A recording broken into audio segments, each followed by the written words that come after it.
الحمد للہ رب العالمین والصلاة والسلام علی سید المرسلین محمد وآلہ وصحبہ اجمعین، اما بعد۔ میں اس وقت مخاطب ہوں ندوے کے ذمہ داروں سے بھی، اساتذہ سے بھی اور طلبہ سے بھی، اور باقی امت کے تمام افراد سے، کہ آج امت جس دور سے گزر رہی ہے اس میں سب سے زیادہ اس کی ضرورت ہے کہ اس کی صفوں میں اتحاد ہو، اس کی شیرازہ بندی ہو، کوئی انتشار نہ ہونے دیا جائے۔ میں اللہ کے فضل سے یہ باتیں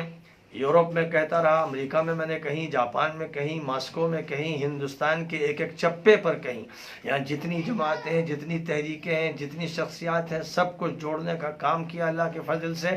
اور سب اس بات کو جانتے ہیں، اس کو قبول کرتے ہیں۔ ندوۃ العلماء میں میری سینکڑوں تقریریں اور درس ہیں جن میں یہی بات میں دہراتا رہا، اور طلباء کے درمیان اتحاد اور بڑوں اور چھوٹوں کے درمیان جو معاملات ہونے چاہیے، جو اخلاق ہونے چاہیے، ان کی تلقین کرتا رہا۔ اب جو صورتحال بنا دی ہے اس وقت کی انتظامیہ نے، وہ بہت ہی غلط رخ پہ جا رہی ہے، اور طلباء میں جو ہیجان ہے، یہ سارا ہیجان اس وجہ سے ہو رہا ہے کہ جو آرڈر ادھر دیے گئے ہیں وہ ظالمانہ ہے، وہ ایک طرح کا کیا کہا جائے اس کو، کہ وہ ایک انتظامی آتنکواد ہے، اور اس سے ادارے کو بچانا بہت ضروری ہے۔ ادارہ اسی طرح بچ سکتا ہے کہ جو صحیح بات ہے اس کو صحیح طریقے سے لیا جائے، سنا جائے، اور طلباء کے جو جذبات ہیں ان کا خیال رکھا جائے، ان کو کرش نہ کیا جائے، ان کو کچلنے کی کوشش نہ کی جائے، ان کو دبایا نہ جائے، پولیس کو مسلط نہ کیا جائے۔ سب دل اگر اچھے ہوں، الفت ہو، محبت ہو، قدر ہو، بڑے کا ادب ہو، چھوٹے پہ شفقت ہو، تو اطمینان رہتا ہے۔ ہم بھی یہی چاہتے ہیں، اور طلباء سے یہ کہتے ہیں کہ آپ لوگ کوئی ایسی بات اپنی طرف سے نہ ہونے دیجئے جس سے ادارے کو نقصان پہنچے، جس سے ہماری ناظم صاحب کی جو شخصیت ہے اور معتبر ہے اور محترم ہے، اور میں ان کا احترام ہمیشہ کرتا ہوں، آج بھی کرتا ہوں اور ہمیشہ کروں گا۔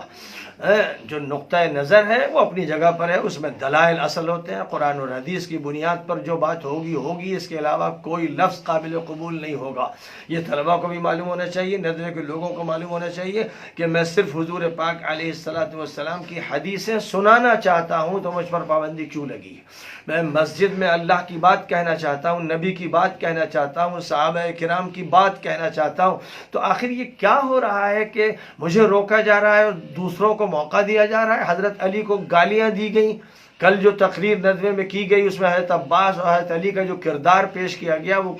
کوئی بدقماش ناصبی پیش کر سکتا ہے؟ ندوے کے ممبر سے اس کا ہونا، اس کا مطلب یہ ہے کہ ندوے میں آگ لگانا ہے اور شیعہ سنی جھگڑا کرنا ہے، اور پھر اس جھگڑے کو ایسا کر دینا ہے کہ جو پاکستان میں ہوا، مولانا سمیع اللہ شہید کیے گئے، مولانا نظام الدین شہید کیے گئے، مولانا عبداللہ شہید کیے گئے، مولانا تقی صاحب پہ حملہ ہوا، تو اس کا مطلب یہ ہے کہ اب سلمان پر بھی حملہ کروانا ہے اور اس کو بھی نشانہ بنانا ہے۔ تو بہرحال میں تو حق پر قربان ہوں، میرے نانا حسین قربان ہوئے، میرے ساتھ جو چاہو کر لو، میں مظلوم ہوں اور میں کسی پر ظلم نہ کروں گا، نہ ہونے دوں گا اپنے بس میں۔ اس لیے میں سب سے کہتا ہوں، حکومت سے کہتا ہوں، سرکار سے کہتا ہوں، انٹیلیجنس سے کہتا ہوں کہ بھئی میری طرف سے کوئی بات بھی ایسی نہیں ہے جس سے انتشار ہو۔ میں امن چاہتا ہوں، میں سلامتی چاہتا ہوں، میں ہندو مسلم تعلقات چاہتا ہوں، میں آپس کی دوستی چاہتا ہوں، میں چاہتا ہوں کہ ملک میں امن رہے۔ جو آدمی ہندو مسلم سب کو جوڑ رہا ہے، اس کے گھر میں آگ لگی ہے، اس کے خلاف کون سا میں نے مجرمانہ کام کر دیا؟ کون سی غلط بات کہہ دی جس کو کوئی ثابت کر سکے؟ مجھ سے بحث کرے، مجھ سے مناظرہ کرے، ندوے کے میدان میں کرے، مسجد میں کرے، سارے طلباء موجود ہوں گے جب میری بات ہوگی، اور اسی وقت حق کا میں اظہار کروں گا۔ اگر کسی کے نزدیک وہ حق نہیں ہے تو وہ اپنی رائے پر قانے رہے، لیکن نہ طلباء کو کچلا جائے اور نہ طلباء سے میں یہ کہوں گا کہ وہ کوئی انتشار پیدا کرے۔ وہ سکون سے رہیں، اللہ تعالی حق کو فتح عطا فرمائے گا، اور طلباء کے جذبات کو قوم پوری دیکھ رہی ہے، ان کے جو جذبات ہیں وہ حق پر مبنی ہیں، وہ ظلم کے خلاف آواز اٹھا رہے ہیں، اور جو بھی ظلم کے خلاف آواز اٹھائے گا وہی حق پر ہوگا اور اللہ اس کی مدد کرے گا۔ اس لیے طلباء سے کہوں گا کہ پرسکون رہیے اور ادب و احترام بھی برقرار